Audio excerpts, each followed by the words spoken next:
guys, so it's lunchtime over here, and so I thought this would be a good opportunity to show you guys how we teach beginning spreading. This is my son Miles. He's helping me today. He's also a beginning spreader. So he's going to make himself a peanut butter and jelly sandwich today, and I'll talk a little bit about spreading for visually impaired and blind kids. So we have some white bread for our sandwich today. It's what we have in the house. It's pretty popular with kids, and I think it's really important for our kids to have the opportunity to practice with a bunch of different packages and closures. So this bread today has the plastic closure that's got kind of a keyhole that you put the plastic bag through and it keeps it closed. But it's also good for kids to have an opportunity to use twist ties, rubber bands, and alligator clips.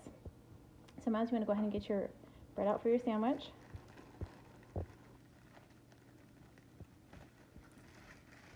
So Miles is going to start by putting probably 2 pieces of bread on his plate. Yeah? Okay.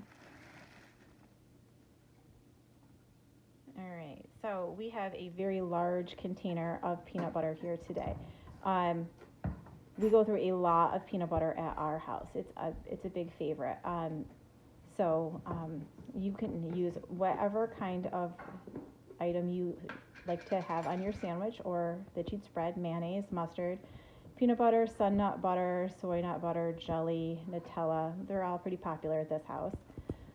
So Miles is using a butter knife today. All of our spreaders are in the dishwasher getting sanitized. So he's going to start by putting a little bit in the center of his bread, and then he's going to move that peanut butter from the center outside in a sunshine pattern.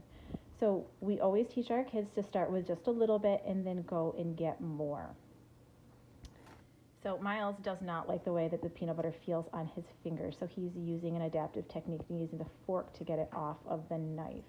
Miles also has a wash rag next to him in case he gets some on his finger because he doesn't like the way that it feels.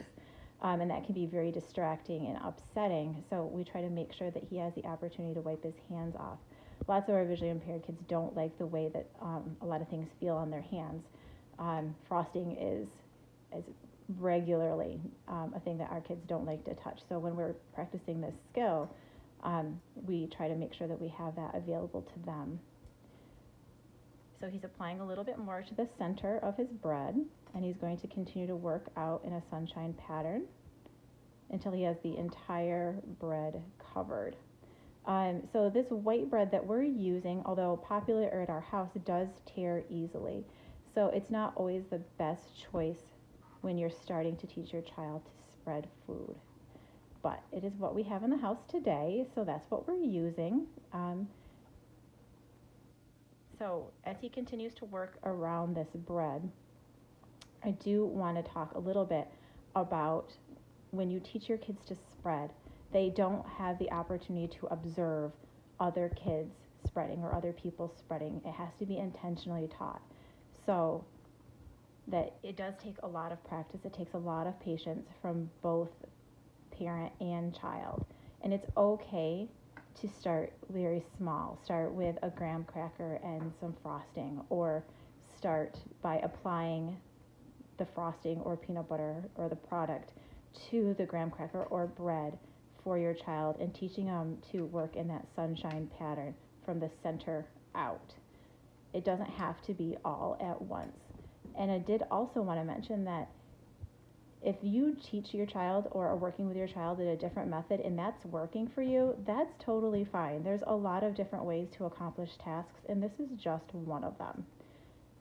So this is not how it has to be done. If you find a way that works better for your family, that is totally fine. So when we teach a visually impaired or blind student to spread, we usually teach them to touch with their fingers when they think they have enough on their bread. So Miles has vision, so he's able to do that visually, but touching the bread tells you exactly where you have your product applied to your bread, where you need to add more or less to make sure that you have even coverage. So once he gets this peanut butter done, he's going to move on to the jelly. The jelly is slippery and it can be a little bit slimy, so sometimes we use a spoon to scoop it out instead of a knife, and we found that to be effective.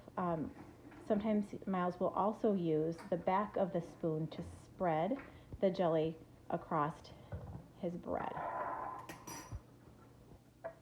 You're doing a great job, dude.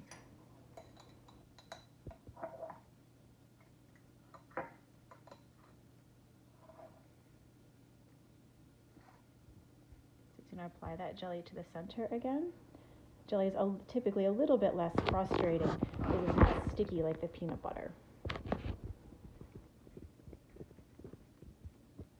Good. You can see him working from the center out in that sunshine pattern and turning his bread.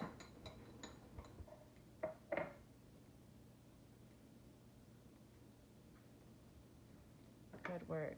Now, if you have a low vision student, it's sometimes easier to start with high contrast, so white bread and Nutella, which is a brown chocolate hazelnut spread, or this kind of very red jelly, so they can see where they've covered and where they haven't covered.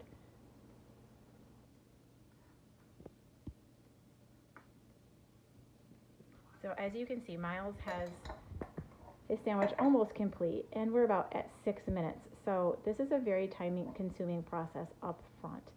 Teaching your child to do this does take a lot of time. It does take a lot of patience, but it is absolutely worth it. They will get faster over time, and then you won't have to do as many things for them. They'll have a great sense of accomplishment. All right, Miles, you want to take a bite, see how you did?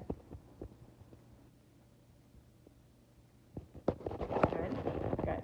All right, so we're going to go sit down, have some lunch. I hope you guys enjoy the rest of your day and that this was helpful.